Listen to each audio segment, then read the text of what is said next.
नमस्कार, JM news मध्ये आपले सहर्ष स्वागत। आपण पाहत आहात JM न्यूज। जाणूया आजच्या ठळक घडामोडी।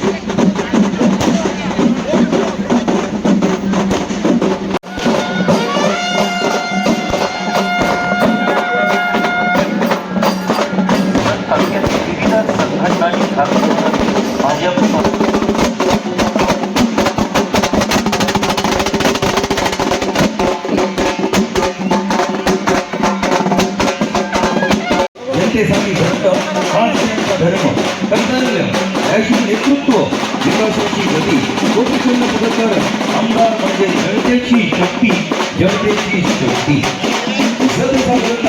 म्हणूनच आज खास करून पदग्रहणाचा सोहळा या ठिकाणी संपन्न होत असताना सर्व जतकरांना आनंद होत आहे। आजच्या सोहळ्यासाठी खास करून आपल्या सर्वांचे लाडके कार्यसम्राट विकासपुत्र आमदार माननीय गोपीचंद पडळकर सेठ यांच्या शुभ हस्ते नवनिर्वाचित नगराध्यक्ष माननीय डॉक्टर रवींद्र अरळी सर यांचा लाभते आहे। मंजुळ वीणा देऊन माननीय अरळी साहेब यांचा सन्मान या ठिकाणी संपन्न होत आहे। जतकरांच्या वतीनं जत तालुक्याच्या वतीनं नूतन नगराध्यक्ष माननीय डॉक्टर रवींद्र अरळी यांचं हार्दिक हार्दिक अभिनंदन। त्याचा सन्मान या ठिकाणी संपन्न एक सन्मानाचा सोहळा पदग्रहण सोहळा या ठिकाणी संपन्न होत आहे। सपत्नीक सन्मान या ठिकाणी संपन्न होतोय।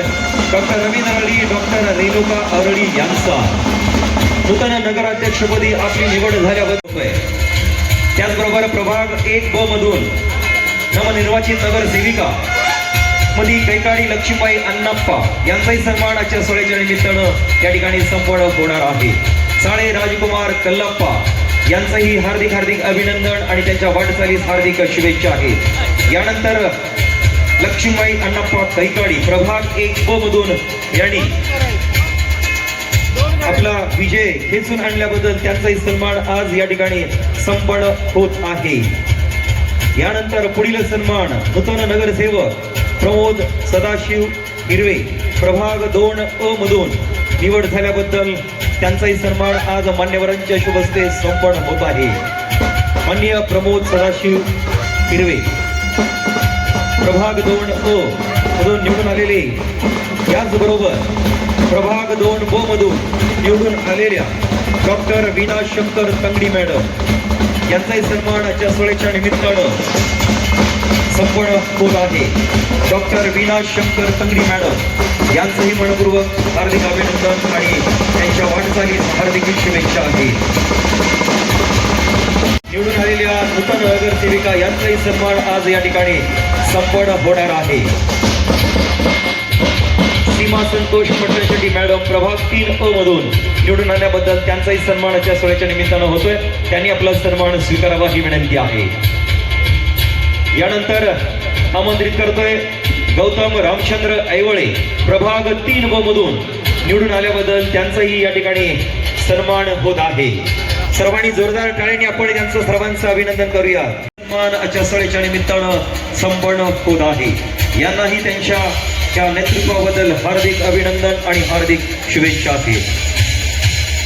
यानंतर आमंत्रित करतोय सौ प्रणिता गजानन यादव मॅडम प्रभाग 5 अ मधून निवडून आल्याबद्दल त्यांचाही यथोचित सन्मान आज या ठिकाणी संपन्न होत आहे। सौ प्रणिता गजानन यादव मॅडम यांचा याच्या सोहळ्याच्या निमित्तानं सन्मान होत आहे।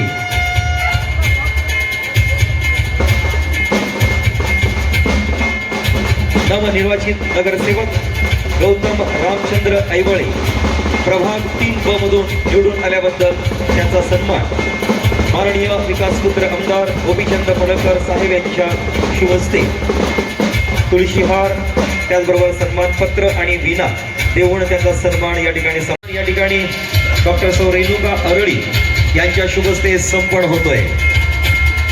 तुळशीहार वीणा आणि सन्मानपत्र देऊन सन्मान होतोय सौ प्रणिता यादव मॅडम यांचा. त्यांनाही आपल्या सर्वांच्या वतीनं हार्दिक शुभेच्छा आहेत. पुढील संगीता अविनाश सोनुले मॅडम, प्रभाग 6 सोनुले.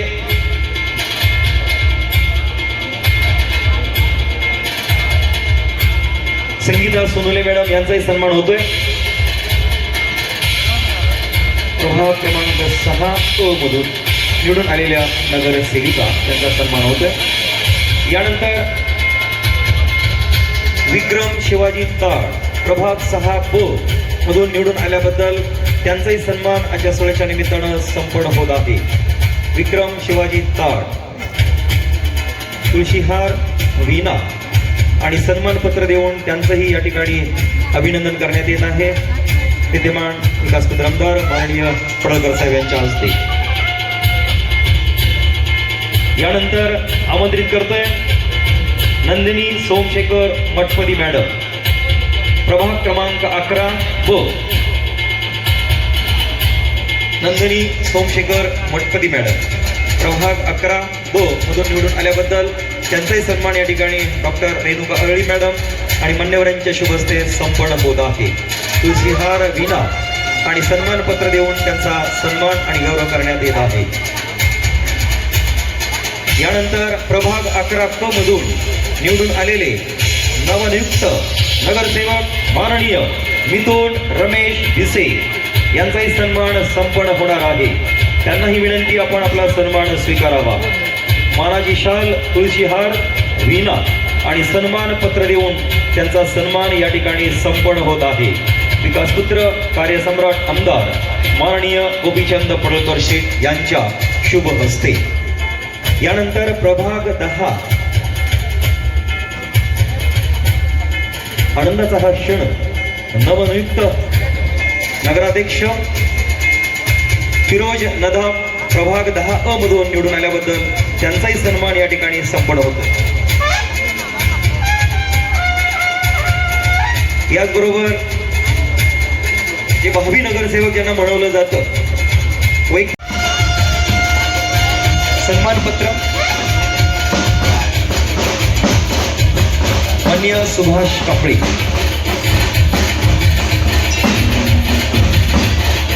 समर्थ 7 भावी नगरसेवक यांचा सन्मान या ठिकाणी होतोय.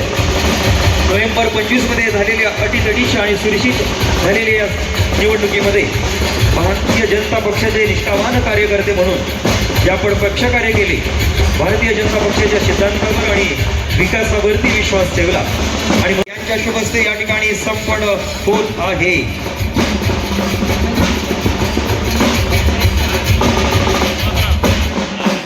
निडर विचार, ठाम निर्णय, कामात वेगवान, स्वच्छ मातीशी नातं पूर्णपणे इमानदार असा हा सोहळा या ठिकाणी संपन्न होतोय.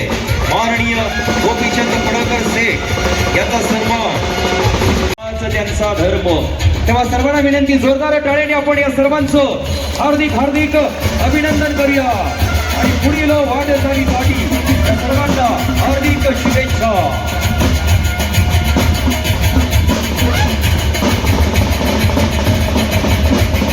वटवृक्ष जे आहेत त्यांच्या सावलीमध्ये आपण इथं घेतोय. ही भन्नाट कल्पना सुद्धा माननीय आमदार गोपीचंद पडळकर साहेबांचीच आहे आणि त्यांनी हा विचार व्यक्त केला आणि विशेषतः राजेसाहेबांना सुद्धा हा विषय आवडला. म्हणून मी पहिल्यांदा आमदार गोपीचंद पडळकर साहेब आणि राजेसाहेब यांना मनापासून धन्यवाद देतो. त्याचबरोबर नूतन सर्व निवडून आलेले नगरसेवक आणि भारतीय जनता पार्टीचे आमचे लढलेले सर्व नगरसेवक यांचं मनापासून मी त्यांना इथं स्वागत करतो आणि माझ्या नगराध्यक्षपदासाठी सर्वांनी ताकदीनं ताकदीनं काम केल्यामुळंच आपण सर्व इथं निवडून आलेलो आहोत. भारतीय जनता पार्टीचे 23च्या 23 नगरसेवक आणि आम्हाला पाठिंबा दिलेले फिरोज नदाफ हे सुद्धा आता आमच्या कळपात सामील झालेले आहेत. ते 24 आणि मी एक 25 असं मिळून आम्ही 25 लोक आता जत शहराच्या डेव्हलपमेंटसाठी काम करायला सज्ज झालेलो आहोत आजपासून. आणि या 25चा आकडा जर बघितला तर 5 अधिक 2 7. आजची तारीख आहे 7. माननीय आमदार गोपीचंद पडळकर सुद्धा 007 आणि तुमची सगळ्यांची एवढी साथ आहे म्हणून हे सगळं शक्य झालं. म्हणून व्यासपीठावरील सर्व सन्माननीय लोकांचं, नेत्यांचं मी मनापासून हार्दिक अभिनंदन करतो आणि त्यांचा मी मनापासून धन्यवाद देतो. या प्रसंगी आप्पासाहेब नामत साहेब असतील, सर्व दिग्विजय असतील, आकाराम मासळ साहेब असतील, आमचे संजयजी सावंत असतील, गोब्बे साहेब असतील, त्यानंतर पतंगे साहेब असतील, वार डॉक्टर असतील, सार्थक असेल, आमचे सर्व मान्यवर आणि सगळ्यात महत्वाचं म्हणजे आमचे धर्मपत्नी असतील. म्हणजे तर त्यांच्या या सगळ्या 7 मुळे आता 7 हा आकडा अशाच पद्धतीनं महत्वाचा आहे. आणि आजचे येणारे आपले अजून एक सन्माननीय नेते आहेत, आमदार सदाभाऊ खोत यायला लागलेत, त्यांच्या नावामध्ये पण स आहे. आणि गोपीचंद पडळकर साहेबांच्या पण इंग्लिश जर बेरीज केली, इंग्लिश जर आकडे मोजले ABCDEFG आणि जी जे येते ते पण 7 नंबर आहे, 7 नंबरलाच आहे. म्हणजे हे सगळं मला सहज सकाळी आठवलं की एवढी सगळी असे 7 असल्याशिवाय हे होत नाही. त्याच्यामुळे इथं बसलेले सगळ्यांचं मी खरं म्हणजे मनापासून अभिनंदन करतो. यामध्ये आमचे डॉक्टर्सचे वर आहे की जेवण डॉक्टर वर या, तर ते बऱ्याच लोकांना वर बोलवायचं राहिलेलं आहे. आमचे शंकर तंगडी आहेत, त्याच्यानंतर सगळे म्हणजे अगदी मनापासून. पहिल्यांदा मला लक्षात आलं, पहिले 1-2 दिवसामध्ये वाटत होतं अवघड आहे, नंतरच्या मध्ये जरा जमेल असं वाटत होतं आणि नंतरच्या शेवटी हे 100% जमेल अशी खात्री झाली. आणि सगळे पत्रकार बंधू मला रिपोर्टिंग देत होते आणि कानात सांगत होते की तुम्ही काही काळजी करू नका, तुम्ही 500 मतांतर का नक्की निवडून येत आहे. आता त्यांचा परसेप्शन असणार आहे. मग थोड्या वेळानं म्हणायला लागले 700-800, मग थोड्या वेळानं म्हणायला लागले तुमचे 5 नगरसेवक तरी नक्की निवडून येतात. नंतर हा आकडा गेला 15 पर्यंत. नंतर मला म्हणायला लागले की 2000च्या वर. म्हणजे एकंदरीत वातावरण हळूहळू चांगलं होत गेलं आणि लोकांना पहिल्यांदाच लक्षात आलं की राजकारण न करणारा माणूस राजकारणात आहे आणि तो हा सुशिक्षित आहे आणि 100% आपल्या जतच्या विकासासाठी ह्याचा उपयोग होईल. आमदार साहेब प्रचंड निधी हा ताकदीनं आणायला सज्ज आहेत आणि आपण इथं वापरायला तयार आहोत. अशा पद्धतीचं हे समीकरण पहिल्यांदाच आपल्या इथं होतंय. आणि म्हणून मी आता सर्व नगरसेवकांच्या कडून नगराध्यक्ष म्हणून मी आमचा हा विजय हा आमदार गोपीचंद पडळकर साहेबांना अर्पित करतो, कारण त्यांच्या प्रचंड ताकदीमुळे हे शक्य झालेलं आहे. माणसं प्रामाणिक किती असावीत आणि एकदा शब्द दिलेला कसा पाळला पाहिजे हे जर शिकायचं असेल तर आमदारांच्याकडे शिका. त्यांनी एकदा शब्द दिला तर त्याचं पॉझिटिव्ह निगेटिव्ह काहीच बघणार नाही. आणि शब्द देताना मात्र खूप अडचण आहे, लवकर सहजासहजी शब्द देत नाहीत आणि दिलं तर ते काम पूर्ण केल्याशिवाय सोडत नाहीत. तर इतक्या ताकदीचे आमदार आपल्या बरोबर आहेत. त्यांनी जतच्या विकासासाठी प्रचंड अशी एनर्जी व्यक्त केलेली आहे. देवभूमी ही भूमिका त्यांनी विधानसभेत मांडली, याच्यासाठी सुद्धा आम्ही काल त्यांचा सत्कार केला. नुसता त्यांच्या मनात विचार आला आणि इथंच थांबला असं नाही, त्याच्यासाठी एक चांगलं त्यांनी एक पुस्तक काढलेलं आहे. ते सगळे सन्माननीय सर्व जे मंडळी प्रमुख आहेत, गोपी साहेब आहेत, सुभाष गोपी साहेब आहेत आणि सगळ्या लोकांनी, या लोकांनी ते बघायला पाहिजे. तर आपल्याला कळतं की आपण कुठल्या लेवल पर्यंत हे चाललेलो आहोत. काही लोक म्हणले की देवभूमी जत, हे जतचं नाव पुसण्यासाठी नाही, जतचं दुष्काळी जत हा शब्द पुसून देवभूमी जत हे अपग्रेडेशन साठी आहे. हे लोकांनी लक्षात ठेवावं. काही लोकांनी निगेटिव्ह त्याच्यावर कॉमेंट केलं की जत नाव पुसण्यासाठी देवभूमी असं तुम्ही करताय. हे देवभूमी असं नाव होणार नाही आहे. जतचं नाव देवभूमी जत होईल आणि ह्या देवभूमीमध्ये इथून पुढे कुठल्याही पद्धतीचं राजकारण न करता विकासकारण केलं पाहिजे अशा पद्धतीची भावना लोकांच्या मध्ये तयार झालेली आहे आणि ह्याचा फायदा आता आम्हाला जिल्हा परिषद आणि पंचायत समितीमध्ये होणार आहे. आणि ही जी लाट आता भारतीय जनता पार्टीची आहे ही मोठ्या ताकदीनं संपूर्ण तालुक्यात पसरलेली आहे. एवढंच नव्हे, सांगली जिल्ह्यामध्ये सुद्धा हा पॅटर्न अत्यंत महत्वाचा समजला जातो. आणि मी मुख्यमंत्री साहेबांच्या उपस्थितीच्या आधी 1-2 मिनिटं मनोगत व्यक्त केलं सांगलीमध्ये की आमची जतची जनता आता सुजाण झालेली आहे. त्यांना विकास म्हणजे काय हे 100% माहिती आहे. म्हणून वरती सरकार आपलं पंतप्रधान आपले आहेत, मुख्यमंत्री आपले आहेत, आमदार आपले आहेत, पालकमंत्री आपले आहेत, तर नगराध्यक्ष आपला पाहिजे. तसंच आमच्यासारखं तुम्ही सुद्धा महापौर सुद्धा आपला पाहिजे. हे गणित सांगलीकरांना सांगणं काय फारसं अवघड नाही आणि सांगलीकर हे त्यांच्या आचरणात आणतील अशा पद्धतीचं मी त्यावेळी निवेदन केलं. म्हणजे आता लोकांना व्हॉट्सॲप, यूट्यूब, तुमच्या इन्स्टा ह्या सगळ्या पद्धतीनं त्याचा फायदा व्हायला लागला. काही मुद्दामून मी नावं घेतो की काही नावं माझ्याकडनं राहतील, पण तर मुद्दामून प्रीतम हिट्टीसारखा माणूस ताकदीनं सगळ्या लोकांना एकत्र करणं, बैठका करणं, 75 संघटनेची वेगवेगळी लोक एकत्र येणं आणि विचार व्यक्त करणं की डॉक्टर आम्हाला काही नको आहे, आम्हाला फक्त डेव्हलपमेंट पाहिजे आहे, अशा पद्धतीची भावना व्यक्त करणं हे सगळ्या लोकांचं खरं म्हणजे मी मनापासून त्यांना धन्यवाद देतो. त्याचप्रमाणे आमच्या नर्सिंग कॉलेजचे सर्व प्रमुख असतील, BMS कॉलेजचे असतील, इंग्लिश मिडियमचे स्कूलचे असतील, आमचे सर्व विद्यार्थी असतील, त्यांनी खूप ताकदीने इथं काम केलेलं आहे. त्या सगळ्या लोकांना मनापासून मी त्यांना धन्यवाद देतो. आणि एक पॉझिटिव्ह एनर्जी प्रत्येकामध्ये आलेली होती. त्यामध्ये विशेषतः डॉक्टर खोत, त्यानंतर जिरंगलिकेकर सर असतील, ह्या सगळ्या लोकांनी वैयक्तिक मीच उभारलोय या पद्धतीची भावना, विशेषतः आपू तंगडी असतील, यांनी तर खूप ताकदीनं तंगडी माळ्यामध्ये प्रयत्न केला. शंकर तंगडी आमचे सहजासहजी तयार नव्हते आणि शंकरला पण आता भारी वाटायला लागले.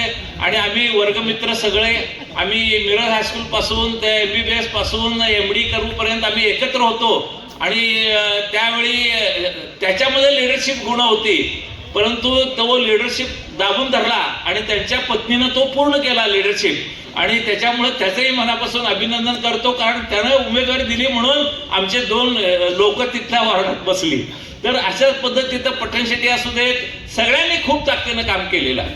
तर विशेषतः परशुराम मोरे हे प्रभाग नंबर 1 मध्ये दिवसरात्र उभं राहून त्यांचं काहीतरी टेक्निकल आता काम आहे, सह्या आहेत आता स्वीकृत आणि उपनगराध्यक्ष पदाची आता या पहिल्या बैठकीमध्ये निवड असल्या कारणानं ही लोक कामकाजासाठी, टेक्निकल कामासाठी तिथं गेलेले आहेत तहसीलदार ऑफिसमध्ये. म्हणून परशुराम येऊ शकले नाहीत, कारण तर त्यांचा मी मनापासून त्यांचं स्वागत करतो. त्यांना स्वीकृत म्हणून आम्ही स्वीकारलेला आहे आणि ताकदीचा अनुभवी असलेला परशुराम आमच्याबरोबर इथं काम करायला सज्ज आहे. आणि ही सगळी मंडळी हे आपल्याला एकमुखानं साथ देतील. हे म्हणजे 500 ते 1000 नावं खरं म्हणजे घ्यायला पाहिजेत. असं सगळेजण ह्या ताकदीचे लोक इथं आलेले आहात. बन्नेनावर साहेबांचा अनुभव उपयोगी पडला. बन्नेनावर साहेबांना आम्ही स्टेजवर या म्हणलं तर ते म्हणले थांबा आम्ही इथंच बसतो म्हणले. आता माझ्या कामकाजात त्यांचाही उपयोग होईल. आपले शेखर हिट्टी साहेब इथं आहेत. प्रत्येकाचा एक मोरल सपोर्ट, पत्रकार बंधूंचा मोरल सपोर्ट, प्रॉपर बातम्या देणं, त्या बातम्याप्रमाणे मला हिंट देणं, कुठं काय कमी पडतोय त्याची माहिती देणं, हे सगळ्या लोकांनी या इलेक्शन मध्ये केलेलं आहे.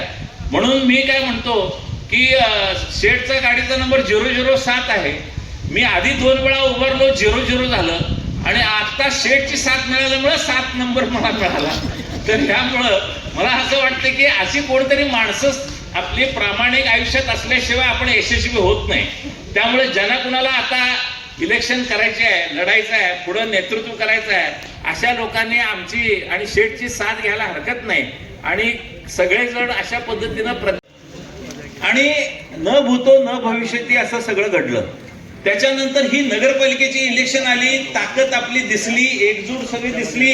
शेठ पहिल्यांदाच असं झालं की हे सगळे जिल्हा परिषद सदस्य, पंचायत समिती सदस्य आपल्या शहरामध्ये फिरत होते, त्यांच्या लोकांना सांगत होते. बेळूर गटाचे लोक, बेळूरचे जे रहिवासी इथं मतदार आहेत त्यांना सांगत होते. अभिजित सावंत असतील, दिग्विजय चव्हाण मला कधी असे शिव्या देणार नाहीत, रागवणार नाहीत, कुठे गेला म्हणून म्हणणार नाहीत. मी काम करणार आहे हे त्यांनाही कल्पना आहे. मला त्यांनी थोडंसं सैल सोडावं आणि सैल सोडलेलं आहे असं मी माझी भावना व्यक्त करतो. आणि तुमच्या सगळ्यांचं सहकार्य आणि साथ मात्र 100% लागणार आहे एवढी माझी भावना व्यक्त करतो. थांबतो. जय हिंद. जय प्रत्येकाला बोलवायला लागते. महाराष्ट्र आणि कर्नाटकातील लाखो बहुजनांची कुलदेवी श्री यल्लामा देवीच्या पवित्र प्रांगणामध्ये जत नगर परिषदेच्या नगराध्यक्षपदी आणि बाकीचे 23 उमेदवार मायबाप जनतेने निवडून दिले. लोकशाहीमध्ये निवडणुकांना एक वेगळं स्थान आहे, मतदात्यांना एक वेगळं महत्व आहे. आणि अशा हजारो मतदात्यांच्या आशीर्वादानं भारतीय जनता पार्टीचे वरिष्ठ नेते गेले 30-35 वर्ष या जत तालुक्यासाठी सातत्यानं मेहनत घेणारे, भारतीय जनता पार्टीचा विचार लोकांच्या पर्यंत पोहोचवण्यासाठी अहोरात्र कष्ट करणारे डॉक्टर रवींद्र अरळी साहेब यांना नगराध्यक्ष म्हणून निवडून दिलं. त्याबद्दल जत शहरातील सर्व मतदारांचं सर्वप्रथम मी मनपूर्वक आभार व्यक्त करतो. त्यांच्यासोबत भारतीय जनता पार्टीच्या चिन्हावरती 11 नगरसेवक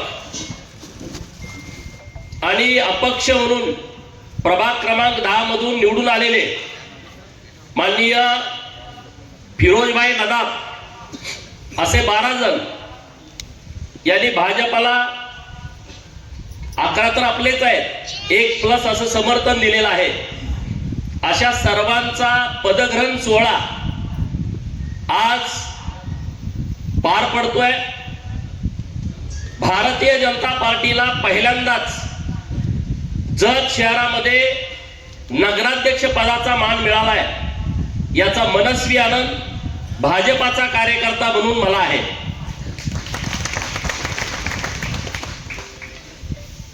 यल्लामा देवीच्या प्रांगणामध्ये आपण कार्यक्रम यासाठी घेतोय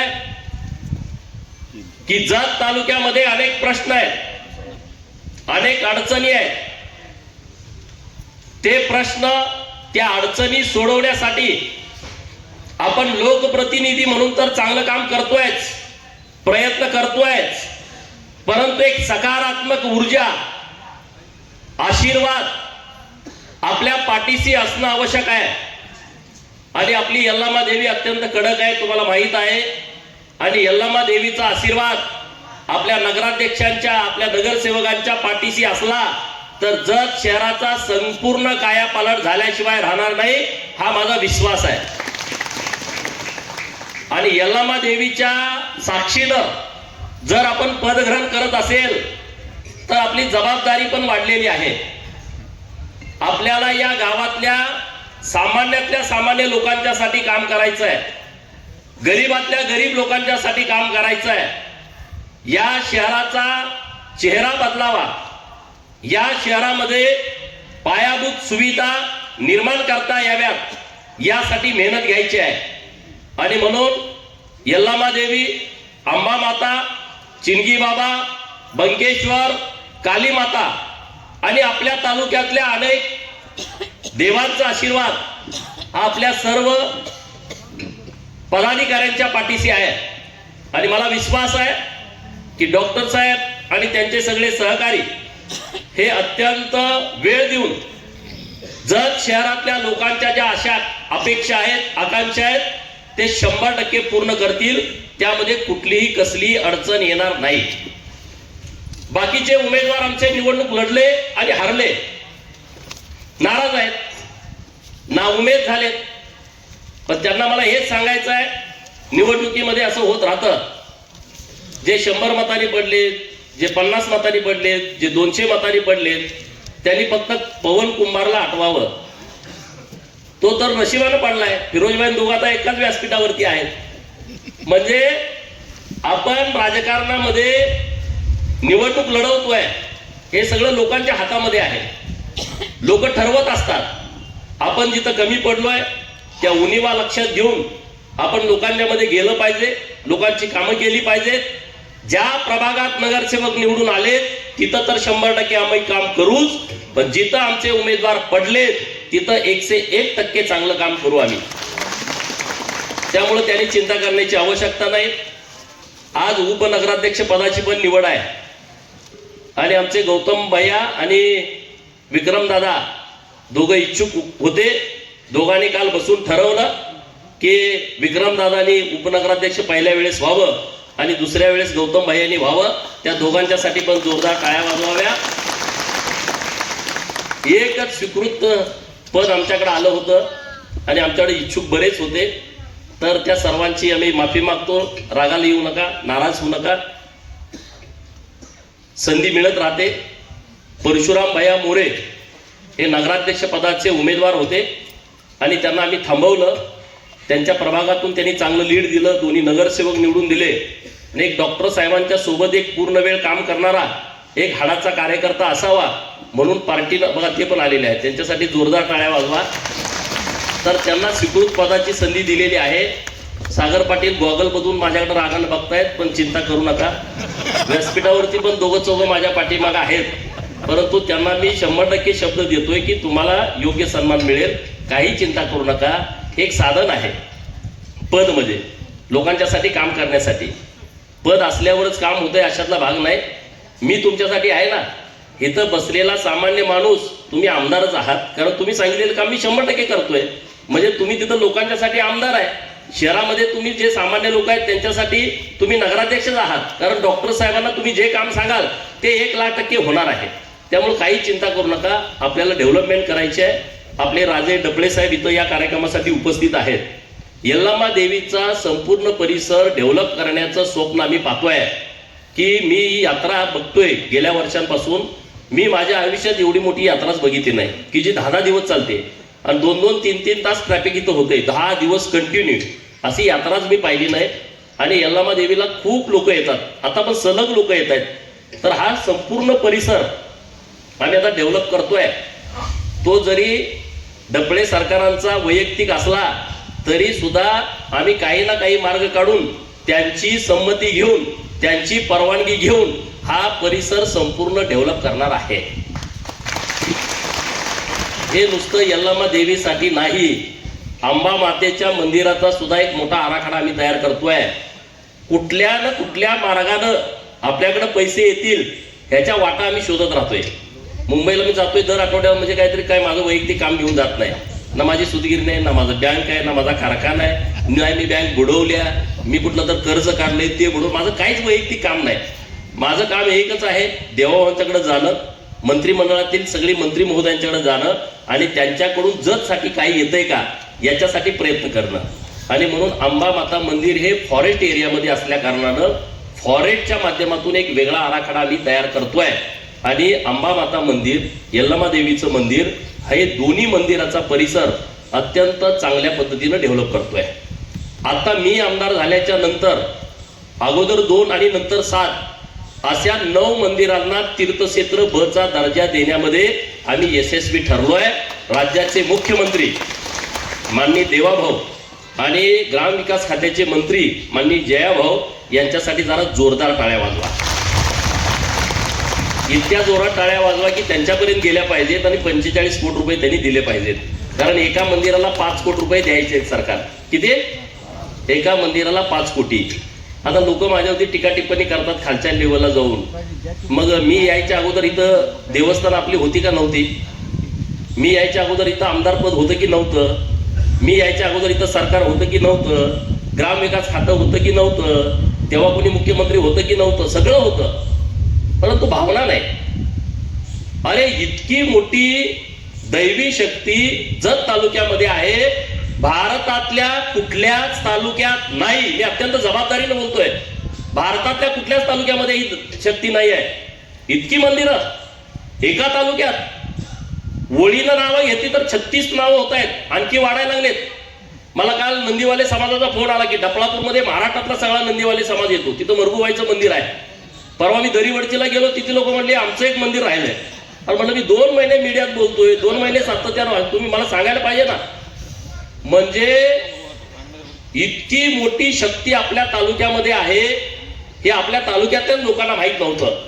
आणि म्हणून संपूर्ण तालुक्यातल्या मंदिरांचा एक विकास आराखडा करतोय.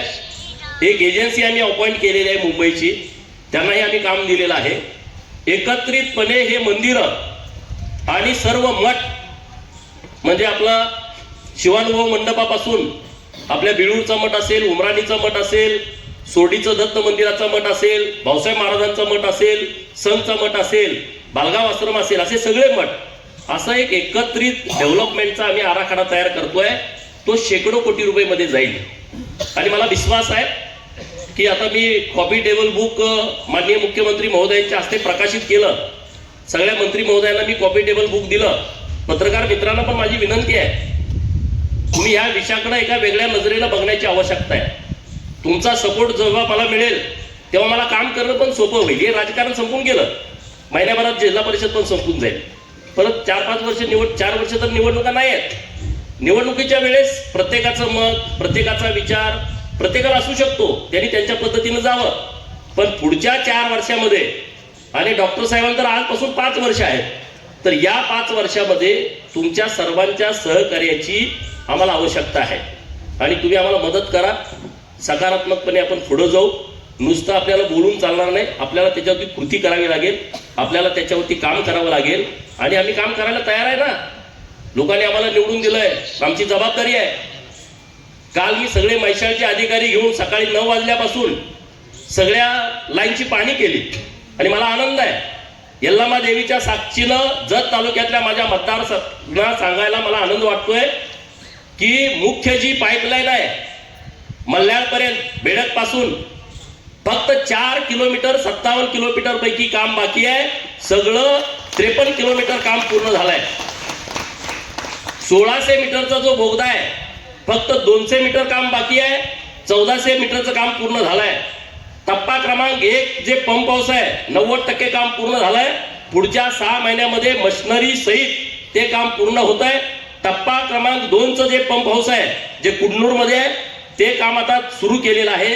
ते पुढच्या 4 महिन्यामध्ये आपण पूर्ण करतोय. आणि मिरवाड आणि डफळापूरच्या ज्या मिरवाडच्या तलावामध्ये जे टप्पा क्रमांक 3 पंप हाऊस आहे त्याचंही काम करण्याच्या सूचना दिलेल्या आहेत. पुढच्या 3 महिन्यामध्ये ते पण काम पूर्ण होत आहे. आज मी तुमच्या समोर इथं यल्लामा देवीच्या मंदिरातून बोलतोय.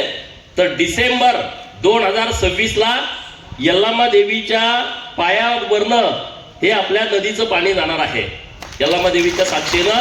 आणि जत शहरातून सगळीकडं जत शहरातले लोक प्रचाराला घेऊन आहो इथं पाणी मल्हाळला तुम्ही काय करताय का नाही. मी काल त्या स्पॉटला गेलो. सदाशिव मासाळांचं घर आहे मल्हाळमध्ये, त्या घराच्या शेजारी जो वडापात्र आहे त्या वडापात्रामध्ये चेंबर काढण्याच्या सूचना काल दिलेल्या आहेत. आणि ही लाईन आता तयार होते. तर तिथं आपण चेंबर काढतोय की जत शहराला संपूर्ण पाणी आपल्याला म्हैसाळ योजनेचं दिलं जाईल.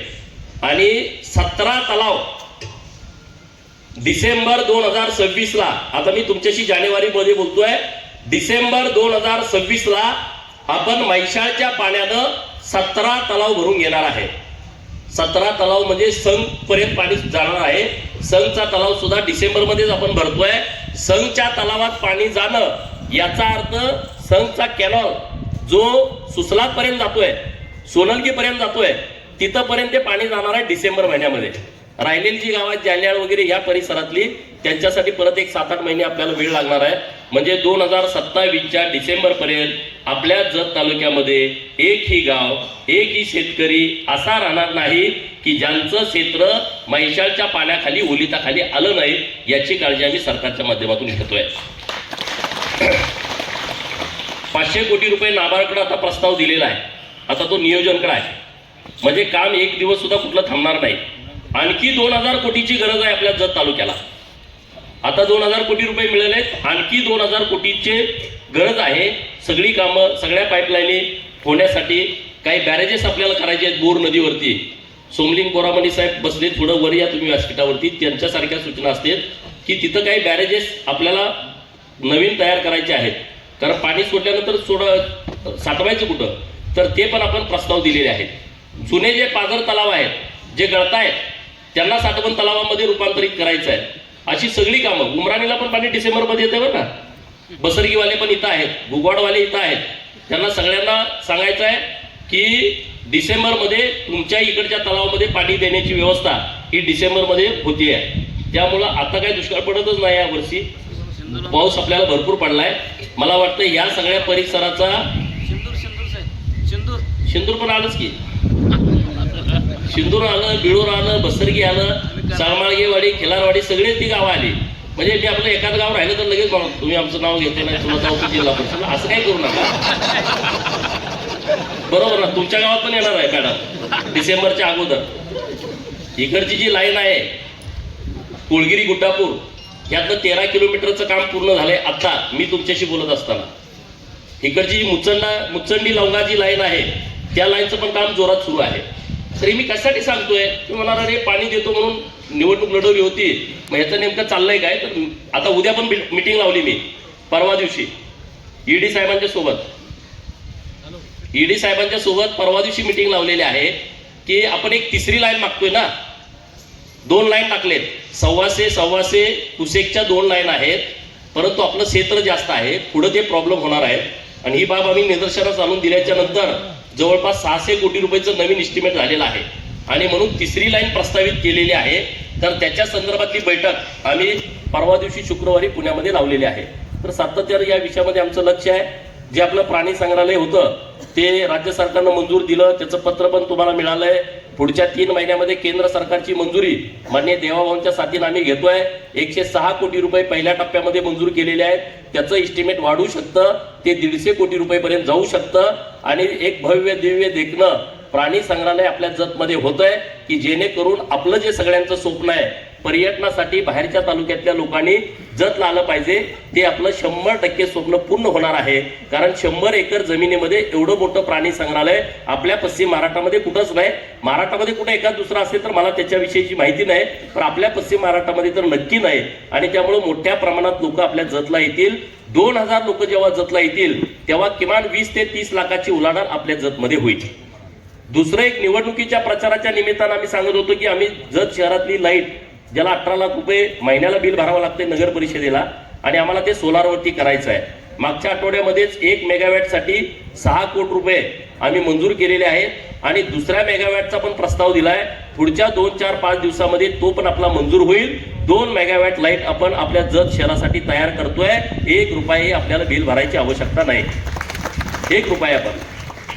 त्यामुळे असे नवीन नवीन आमचे प्रयोग सुरू आहेत. आपली गंधर्व नदीचं जे खोलीकरण, रुंदीकरण आणि सुशोभीकरण करायचं आहे.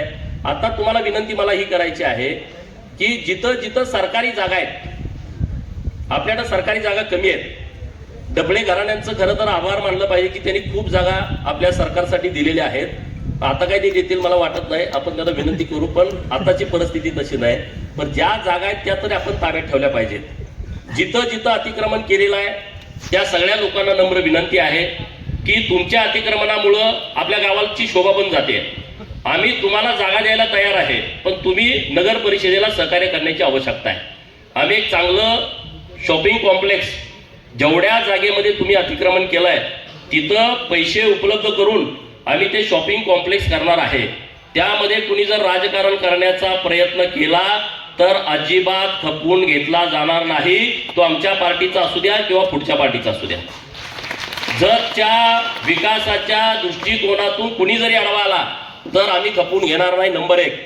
नंबर 2, एसटी स्टँडची अवस्था प्रचंड वाईट आहे. एसटी डेपो करायचा आहे, तिथं काही अतिक्रमण आहेत, तिथल्याही लोकांना नम्र विनंती आहे की आता ती जागा हस्तांतरित करून घेतोय आम्ही पुढच्या 8-10 दिवसामध्ये. मी एक बैठक केली, नगर परिषदेचे सीओ आणि आपल्या एसटीचे सगळे अधिकारी, त्यांचे सगळे डिझायनर, त्यांच्याशी बैठक केलेली आहे. ते जे क्षेत्र काही 11 गुंठे नगरपालिकेच्या नावावरती आहे ते आम्ही आता एसटीकडे हस्तांतरित करतोय आणि एसटी चांगलं तिथं एक मोठा आराखडा तयार करतोय. तर तिथल्याही लोकांना माझी विनंती आहे, तुमची आम्हाला मदत लागणार आहे. तुमचं आम्ही संसार उद्ध्वस्त करू इच्छित नाही, परंतु तुम्हाला आम्ही कुठंतरी जागा देऊ, पण इथंच द्या तिथंच द्या आडवं असलं काही चालणार नाही. तुम्ही व्यवस्थितपणे चर्चा करावी. डॉक्टर साहेबांना आणि आमच्या सगळ्या नगरसेवकांना सगळ्यांनी सहकार्य करावं. आपल्या सर्वांचा एकच हेतू आहे की जतमध्ये बदल झाला पाहिजे, नाहीतर नुसते यायचे पाट्या टाकायचे असला उद्योग आपल्याला करायचा नाही. जे आम्ही डॉक्टर साहेबांच्या ह्या आमच्या सगळ्या सहकारी मित्रांच्या निवडणुकीमध्ये गावातल्या लोकांना बोललोय, तो प्रत्येक शब्द आम्हाला खरा करायचा आहे. त्यासाठी तुम्ही आम्हाला मदत करा ना. आता तुम्ही आम्हाला निवडून दिलंय, तर आता तुम्ही आमच्या मानगुटी बसून करा, सांगा ना, हे गटार करा, हा रस्ता करा, इथं आमची ही अडचण आहे, इथं ती अडचण आहे. आम्ही काम करायला तयार आहे ना, परंतु आमच्या इथं हेच करायचं नाही, तेच करायचं नाही. मग क्रेडिट ह्याला जातंय. क्रेडिट तर सगळं आता आम्हालाच येणार आहे, दुसरं क्रेडिट कोणी जाऊ शकत नाही, कारण काम आम्हीच करणार आहे ना. क्रेडिटचा विषयच नाही, क्रेडिटसाठी आम्ही काम करतच नाही. आता काय काय वाटत तर आम्हाला खूप कमी मतं पडलीत म्हणून आम्ही काय तिथं काम करणार नाही का? आम्ही तिथं काम करणार आहे. ही लोक आमची आहेत, आमच्या गावातली आहेत. त्यांना आमचं पटलं नसेल, त्यांना आम्हाला मत द्यावं वाटलं नसेल म्हणून काय त्यांना आम्ही विकासापासून रोखू शकत नाही. आम्ही त्या भागात सुद्धा चांगला विकास करणार आहे आणि त्यामुळं संपूर्ण शहर बदलाच्या दृष्टिकोनातून आपल्याला अत्यंत मेहनत घेण्याची आवश्यकता आहे. एक चांगला नगराध्यक्ष आपल्याला मिळाला आहे, हे तुम्ही खरं तर भाग्य समजात शहरातले लोक. डॉक्टर साहेब वेळ देत आता देतात ना वेळ. आता काय नाही, आज तर त्यांनी कुर्ता घातलाय, जॅकेट घातलंय, म्हणजे आज ते एकदम पुढारी लुक मध्ये आहेत. ते आता डॉक्टर फील्ड मधून आता पुढारी फील्ड मध्ये आज अधिकृतपणे आलेले आहेत. आज त्यांच्या लुकवरच दिसतंय. मी आल्यालाच म्हटलं डॉक्टर साहेब आता हेच कंटिन्यू करा तुम्ही. ते आता कोट आणि जॅकेट ते राहू द्या बाजूला.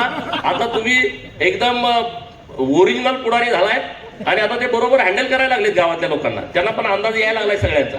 अगोदर माझे लोक मला फसवतेत, आता तसं काही होत नाही. आता त्यांना 2-3 निवडणुका झाल्यामुळे संपूर्ण अंदाज आलाय आणि आमची युवा टीम खूप चांगली आहे. सहकारी मित्र सगळे चांगले आहेत. रागाला येतात, ते बोलतात उलट सुलट, पण काम करतात, लोकांच्या मध्ये जातात, मेहनत करतात. असे आमचे सगळे सहकारी आहेत. विक्रमदादा ताड पण उपनगराध्यक्ष होत आहेत, तर त्यांनाही मी मनापासूनच्या खूप खूप शुभेच्छा देतो की त्यांनी वार्ड क्रमांक 6 न बघता पूर्ण शहरामध्ये लक्ष घालावं. शहरामध्ये पूर्ण डेव्हलपमेंटच्या दृष्टिकोनातून डॉक्टर साहेबांच्या सोबत काम करावं. नंतर आपले परशुभैया हे स्वीकृत नगरसेवक होत आहेत. त्यांना मी शब्द दिला होता वेगळा आणि झालं वेगळं, तर ते काय व्हायला तयार नव्हते. परंतु म्हटलं ह्याशिवाय भांडणच मिटायचं नाही आणि म्हटलं मग तुम्ही सदाभाऊ खोत आपले पाहुणे, किती वेळ मी उशीर बोलायचं सदाभाऊ येऊपर्यंत, त्यांचं जोरदार टाळ्या वाजून आपण स्वागत करावं. आजच्या कार्यक्रमाचे प्रमुख पाहुणे माननीय सदाभाऊ खोत साहेब, माजी मंत्री महाराष्ट्र राज्य, यांचं आगमन झालेलं आहे. तर त्यांना पण मी खूप खूप शुभेच्छा देतो. ते सातत्यानं गावासाठी वेळ देत आहेत, आणखी ते जास्तीचा वेळ देतील आणि मोठ्या प्रमाणामध्ये शहरामध्ये बदल करण्यासाठी प्रयत्न करतील. आता सदाभाऊ आलेले आहेत. सदाभाऊच्या माझ्या नावानं सगळे शिव्या देत होते. डॉक्टरांना नगराध्यक्ष पदाचा उमेदवार केल्यावर ते म्हणजे अरे विधान परिषदेत सदस्य करतो म्हणजे आता डॉक्टरांना खाली कसं काय घेऊन आले, असे विरोधक प्रचार करत होते. विरोधकांना मी एकटंच सांगतो, डॉक्टर साहेबांची चिंता तुम्ही करू नका.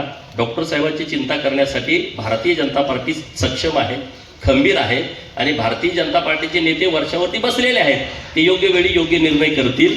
डॉक्टरांचा आज चांगला सन्मान पार्टीच्या वतीनं झालाय, आणखी सन्मान पार्टी करेल. त्यामुळे कुणी काही चिंता करण्याची आवश्यकता नाही, काही काळजी करण्याची आवश्यकता नाही. पण शहरातल्या लोकांनी 2500 मताचं लीड आम्हाला दिलं, त्याबद्दल मी तुमचं मनापासून आभार व्यक्त करतो, धन्यवाद देतो. शहरातली जनता किती हुशार आहे ते मला निवडणुकीच्या निकालानंतर कळालं. म्हणजे विधानसभेला कळालंच होतं, पण निवडणुकीनंतर कळालं.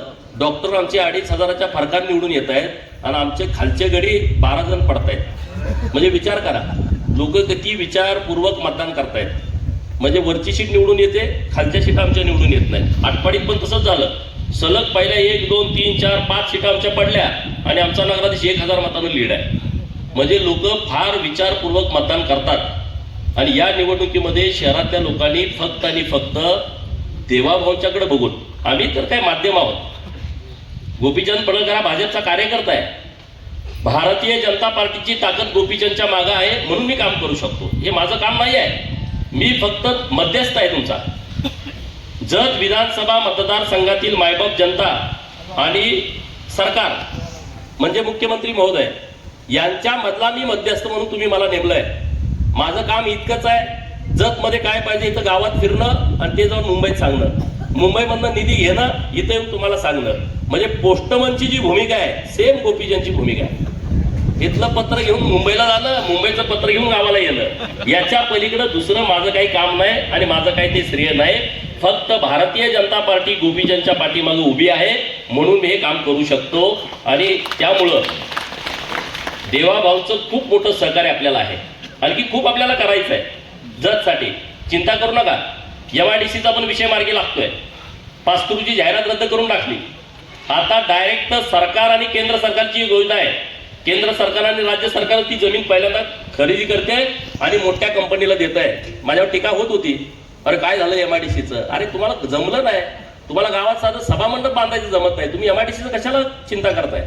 MIDC पर्यंत तुम्ही जाऊच नका. त्याची तुम्हाला प्रोसेस माहित नाही, MIDC कशी होते हे माहित नाही, MIDC ची मंजुरी देताना कुठल्या कुठल्या प्रक्रियेत हे माहित नाही. उगाच इथं मीडिया घ्यायचं आणि द्यायचं ठोकून, आम्हाला त्याला उत्तर देत बसायचं नाही. आम्हाला त्याच्यावरती काम करायचं आहे. आणि म्हणून आता जिल्हा परिषदच्या निवडणुकीच्या नंतर पहिलं प्राधान्य आहे हे MIDC कार्यान्वित करणं, मंजूर करून जमीन हस्तांतरित करणं आणि एक मोठी चांगली कंपनी तिथं आणणं, जी कंपनी 5-10 हजार लोकांना काम देईल, असा प्रामाणिक प्रयत्न आमचा सुरू आहे. आम्ही एक शब्द तुम्हाला खोटं सांगत नाही, प्रत्येक गोष्ट आम्ही तुम्हाला खरी सांगतोय. सदाभाऊ आम्ही दोघं सोबत असल्यामुळं आम्हाला तिथं काही अडचण येत नाही. आता आपलं MH-15 आहे तर सगळं रेडी झालंय. आता आचारसंहिता झाल्याच्या नंतर तेही सुरू होईल. तेव्हा पण लोक म्हणत होते की अरे कसं काय तुम्ही करताय, असं कुठं असतं का? तर ते झालं. आता तुम्ही गाड्या बुक करून ठेवा, तुम्हाला MH-59च्या गाड्या आणि आपला वेगळा ब्रँड होईल ना जतचा. ईश्वरपूरला सदाभाऊनी मागणी केली आहे. आता मी आणि सदाभाऊच गेलतो साहेबांच्याकडं, बरोबर ना? कधीपर्यंत होत आहे? त्यामुळं भावना काय आयडिया मिळाली ते मला सांगतात, मला काय मिळाले मी भावना सांगतो. असं आम्ही दोघं व्यवस्थितपणे चालू. आमच्या दोघात काहीतरी व्हावं असं बऱ्याच जणांना वाटतंय, पण काही होत नाही. आणि भावना आम्ही यावेळेस काही लोड जास्त दिला नाही नगरपंचायतच्या प्रचाराला, पण जिल्हा परिषदला भाऊ यावं लागेल तुम्हाला.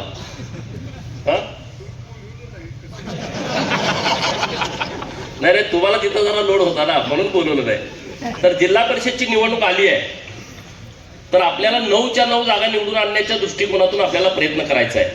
कारण 9 जागा जतमध्ये जोपर्यंत येत नाही तोपर्यंत भारतीय जनता पार्टीची सत्ता जिल्ह्यामध्ये येऊ शकत नाही, हे लक्षात ठेवा. आणि त्यामुळे सगळी जबाबदारी जतकरांच्या वरती अवलंबून आहे. जतकर ठरवतील ते जिल्ह्यामध्ये होईल अशा पद्धतीची परिस्थिती आहे. आणि त्यामुळे तुम्ही तशा पद्धतीने ठरवावं एवढी तुम्हाला कळकळीची विनंती करतो. परत एकदा डॉक्टर साहेबांना खूप खूप शुभेच्छा देतो. आज डॉक्टर साहेब जरा निगेटिव्ह होते, पण आता एकदम फ्रेश झाले. कारण मी निकाल आल्यापासून डॉक्टर साहेबांना जेव्हा जेव्हा बघतोय त्यांची बॉडी लँग्वेज पूर्णपणे बदललेली आहे. त्यांच्याकडे घरी गेलं तर 100, 200, 300, 400 लोक त्यांच्याकडे असतात. आणि आता मॅडमनी पण त्यांना मोकळीक दिलेली आहे. अगोदर त्यांचा विश्वास राजकारण्यावरती नव्हता, त्यांना वाटत लोक फसवतील, त्यामुळे ते डॉक्टरांना उभाच राहू नका म्हणत होत्या. पण त्या बेंगलोरला गेल्यामुळं आम्ही सगळ्यांनी डाव साधला. म्हणलं त्या बेंगलोरला गेलेत तोपर्यंत उंचाळकर साहेब आहेत, गोपी साहेब आहेत, चंद्रशेखर गोपी आहेत. म्हणलं डॉक्टर साहेबांना मॅडम तिकडे आहेत तोपर्यंत फॉर्म भरून घेऊ, आणि फॉर्म माघारी घ्यायची पण मुदत संपत्या तोपर्यंत मॅडमना इकडे बोलवूच नका. आणि फॉर्म भरून झाला, अर्ज माघारी घ्यायची मुदत संपल्यानंतर मॅडम मनाने झाल्या आणि त्या प्रचाराला पण लागल्या, त्यांचे चिरंजीव पण प्रचाराला लागले. तर आता खूप चांगलं व्यवस्थितपणे वातावरण झालंय. परत एकदा सर्व नगरसेवकांचं खूप खूप आभार व्यक्त करतो. डफळे साहेबांचा आभार व्यक्त करतो की आम्ही संकल्पना मांडली, या मंदिर परिसरामध्ये आम्हाला कार्यक्रम घ्यायचा आहे, त्यांनी आम्हाला मान्यता दिली. धन्यवाद. जय हिंद, जय महाराष्ट्र. होते स्पष्ट. गोपीचंद पडळकर म्हणजे नेतृत्व ठाम आणि कर्तृत्व श्रेष्ठ. जतच्या विकासाचा दिला आज विश्वास आणि म्हणूनच शाळेच्या गजरात मोठतो